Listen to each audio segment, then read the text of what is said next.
I don't think there's anyone out there that's going to argue with me about the 1980s being the pinnacle of action figures for kids. There just wasn't a better decade. They dominated the toy aisles. There were 5 major franchises that carried us through: Star Wars, He-Man, Transformers, G.I. Joe, and what exited us out of the decade? Teenage Mutant Ninja Turtles. I'm going to be honest, I wasn't a big fan of the Teenage Mutant Ninja Turtles. It was a phenomenon. It was all over the place. It was huge, but it wasn't my thing. It was my brother's thing. He was 2 years younger than me. And when he started collecting the toys, I kind of thought they looked a little toddlery. With all the equipment Baxter left up there, we can turn that van into a tracking station and hunt down the Technodrome, but good. Yeah, but how are we gonna get it up there? I've given a lot of thought to why I perceive the Teenage Mutant Ninja Turtles line to be more preschool. And at first I thought it was the scale. My brother was really into He-Man when I was into Star Wars and G.I. Joe, and He-Man is about the same scale as these guys. So I looked at it and said, well, maybe it has kind of a Fisher-Price thing. Toddlers play with larger toys, and so maybe that's what's coming across. But no. The He-Man cartoon is very watchable. The Ninja Turtles cartoon, on the other hand, is romper room. But us, turtles, outcasts of society, why do we have to stand alone against the forces of evil? Face it, man, it's the only job we're qualified for. Oh yeah, you're right. Well, back to work. But in truth, there is something interesting going on with this scale. It seems like the bigger your toy gets, the less detailed and interesting it becomes. He-Man was a lot more detailed than this, but it was fatally simplistic compared to G.I. Joe or Star Wars. They really put their time into those toys, even though they got smaller. And then if you go down to something like Mask, which is really small, they even had working seat belts in the cars. I've never understood why the bigger a toy gets, shouldn't it be easier to put the details in there? Apparently toy companies don't agree with me.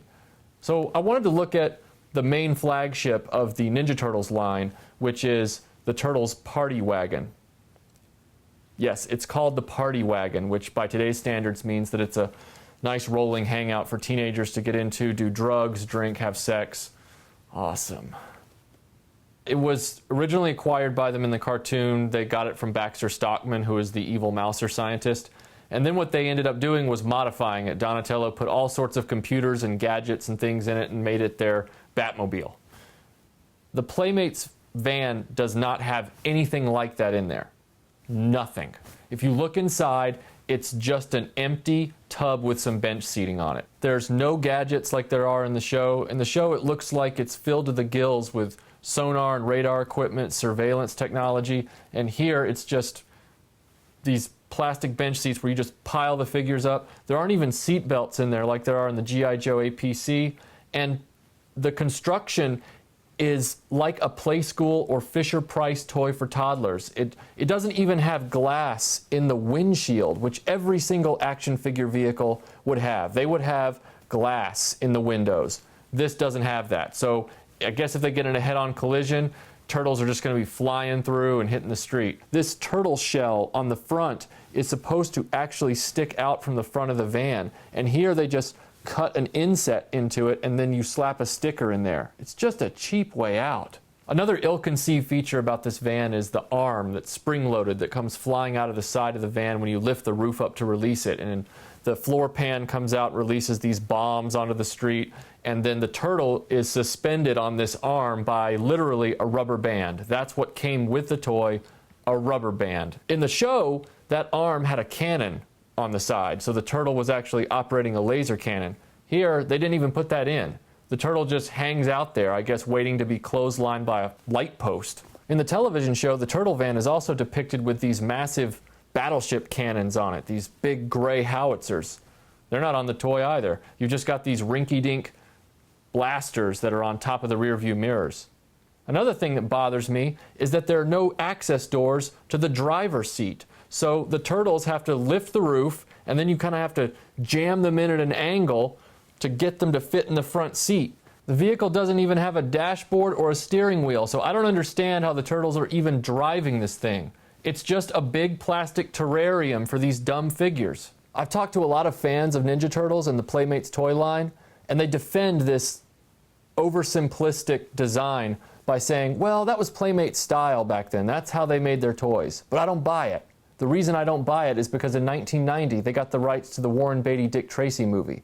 And they made some really great figures in the same scale, and they ended up making vehicles with them. These amazing gangster cars. You set that gangster car made by the same toy company next to this thing, which was a much bigger franchise, which they should have put all their resources into because this was their G.I. Joe, this was their Star Wars, you'd be appalled. You'd be amazed at seeing how detailed the Dick Tracy toy is compared to this monstrosity. I know there are probably more than a few of you out there saying, hey, don't hate on the Ninja Turtles, they're cool. And I'm going to tell you, I do think the Ninja Turtles are cool. I really like the 1984 original comic book, and I like these guys. I like their personalities. Even in the cartoon, there are times where I crack a smile.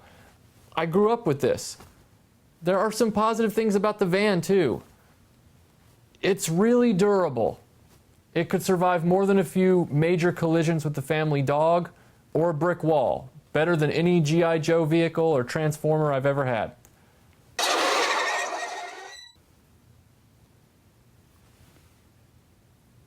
Come on, April. Let's rev this baby up and motivate. Down the stairs? Relax, April. We'll have gravity on our side. That's just what scares me. Seatbelts, everyone! Pizza time!